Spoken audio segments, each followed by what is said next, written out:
ഒരു വാർത്തയാണ് ഇപ്പോൾ പ്രേക്ഷകരുമായി പങ്കുവെക്കേണ്ടതായി വരുന്നത്. സെഷൻസ് കോടതി നേരത്തെ അറസ്റ്റ് തടഞ്ഞിരുന്നില്ല. ഇപ്പോൾ വരുന്ന ഏറ്റവും പുതിയ വിവരം എന്നത് രാഹുൽ മാങ്കൂട്ടത്തിലിന്റെ അറസ്റ്റ് ഹൈക്കോടതി തടഞ്ഞിരിക്കുന്നു എന്നുള്ളതാണ്. വലിയ ആശ്വാസം എന്ന് തന്നെ പറയാം രാഹുൽ മാങ്കൂട്ടത്തിലിനെ സംബന്ധിച്ചിടത്തോളം. ഈ ഘട്ടത്തിൽ അങ്ങനെ ഒരു തീരുമാനം ഹൈക്കോടതിയുടെ ഭാഗത്ത് നിന്ന് ഉണ്ടാകുന്നുവെങ്കിൽ ഇനി രാഹുൽ മാങ്കൂട്ടത്തിലിന് 10 ദിവസത്തിന് ശേഷം പുറത്തേക്ക് വരാൻ സാധിക്കുന്ന സാഹചര്യമാണ് ഉണ്ടാകാൻ പോകുന്നത് എന്നതാണ് എടുത്തു പറയേണ്ടത്. ഇപ്പോൾ ഇതിന്റെ വിശദാംശങ്ങളുമായി ഡാനിയാണ് ചേരേണ്ടത്.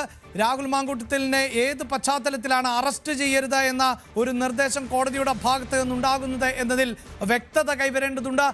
മുൻകൂർ ജാമ്യാപേക്ഷ പരിഗണിച്ച ഘട്ടത്തിൽ തന്നെ കോടതി എന്തുകൊണ്ടാണ് ഇത്തരം ഒരു നിരീക്ഷണത്തിലേക്ക് പോയത് എന്നതിലും വ്യക്തത കൈവരേണ്ടതുണ്ട്. പക്ഷേ ഈ മണിക്കൂറിൽ ഈ നിമിഷം നമുക്ക് പ്രേക്ഷകരുമായി പങ്കുവയ്ക്കാൻ പറ്റുന്നത് രാഹുലിന്റെ അറസ്റ്റ് തടഞ്ഞിരിക്കുന്നു എന്നുള്ളതാണ്.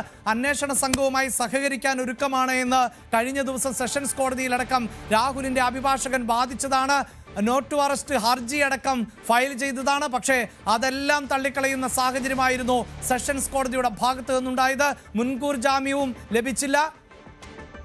കേസ് ഈ മാസം 15-ന് വീണ്ടും പരിഗണിക്കുമെന്ന് പറയുമ്പോൾ അത് വലിയ ആശ്വാസം നൽകുന്ന ഒന്നാണ്. കാരണം തെരഞ്ഞെടുപ്പാണ് വരും ദിവസങ്ങളിൽ. കേരളം പോളിംഗ് ബൂത്തിലേക്ക് പോകുന്ന സമയമാണ്. വോട്ടെണ്ണലിന് ശേഷമായിരിക്കും ഈ വിഷയം ഇനിയും പരിഗണിക്കാൻ പോകുന്നത്.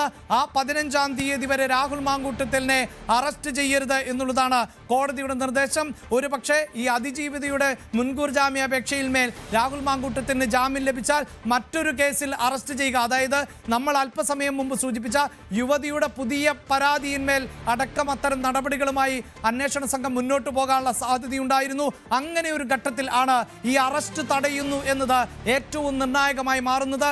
രാഹുലിന്റെ അറസ്റ്റ് ഹൈക്കോടതി തടഞ്ഞിരിക്കുന്നു. കേസ് വീണ്ടും 15-ാം തീയതി പരിഗണിക്കുന്നു. കിരൺ ബാബുവാണ് വാർത്തയുടെ വിശദാംശങ്ങളുമായി ചേരുന്നത്. കിരൺ, എന്തുകൊണ്ടാണ് കോടതി ഇങ്ങനെ ഒരു നിരീക്ഷണത്തിലേക്ക് അല്ലെങ്കിൽ നിർദ്ദേശത്തിലേക്ക് എത്തിയത് എന്നാണ് മനസ്സിലാക്കേണ്ടത്? അഭിലാഷ്, സുപ്രധാനമായ ഒരു വാർത്തയാണ്. രാഹുൽ മാങ്കൂട്ടത്തിൻ്റെ അറസ്റ്റ് ഹൈക്കോടതി തടഞ്ഞിരിക്കുന്നു.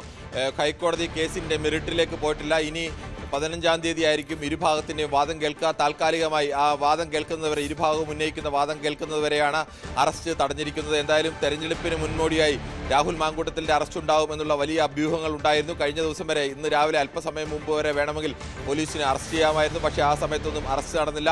ഇനിയിപ്പോൾ 15-ാം തീയതി വരെ, 15-ാം തീയതി വാദം കേൾക്കുന്നതുവരെ രാഹുൽ മാങ്കൂട്ടത്തിനെ അറസ്റ്റ് ചെയ്യാൻ കഴിയില്ല. അങ്ങനെ അറസ്റ്റിലേക്ക് നീങ്ങണമെങ്കിൽ രണ്ടാമത് ഒരു പരാതി കൂടി വന്നിട്ടുണ്ട്. ആ പരാതിയുടെ അടിസ്ഥാനത്തിൽ ഈ കേസിലാണിപ്പോൾ അറസ്റ്റ് തടഞ്ഞിരിക്കുന്നത്. രണ്ടാമത് ഒരു പരാതിയുടെ ആ പരാതി സ്വാഭാവികമായും പ്രോസിക്യൂഷൻ ചൂണ്ടിക്കാണിച്ചിട്ടുണ്ടാവും.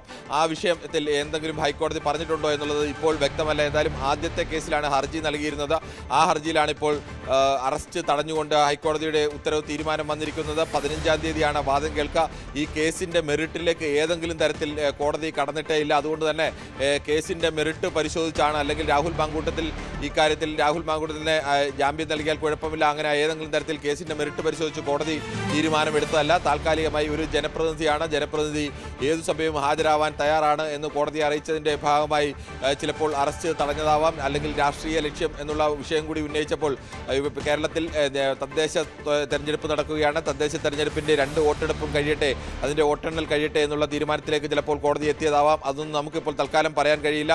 എന്തായാലും കേസിൻ്റെ മെറിറ്റിലേക്ക് ഏതെങ്കിലും തരത്തിൽ കോടതി കടന്നിട്ടില്ല.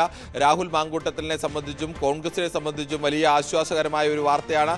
രാഹുൽ മാങ്കൂട്ടത്തിലിനെ ഇന്ന് 10-ാം ദിവസമാണ് രാഹുൽ മാങ്കൂട്ടത്തിനെതിരെ ഔദ്യോഗികമായ പരാതി വന്നിട്ട്. അതിനും ഏകദേശം 1.5 മാസം മുമ്പ് പ്രത്യേക അന്വേഷണ സംഘത്തെ നിയോഗിച്ച് അന്വേഷണം ആരംഭിക്കുകയും തെളിവെടുപ്പ് ആരംഭിക്കുകയും ഒക്കെ ചെയ്തതാണ്. അന്വേഷണ സംഘത്തിന് മുന്നിൽ ഔദ്യോഗികമായ ഒരു പരാതി മാത്രമായിരുന്നു രാഹുൽ മാങ്കൂട്ടത്തിലിനെ അറസ്റ്റ് ചെയ്യുന്നതിന് തടസ്സമായി ഉണ്ടായിരുന്നത്.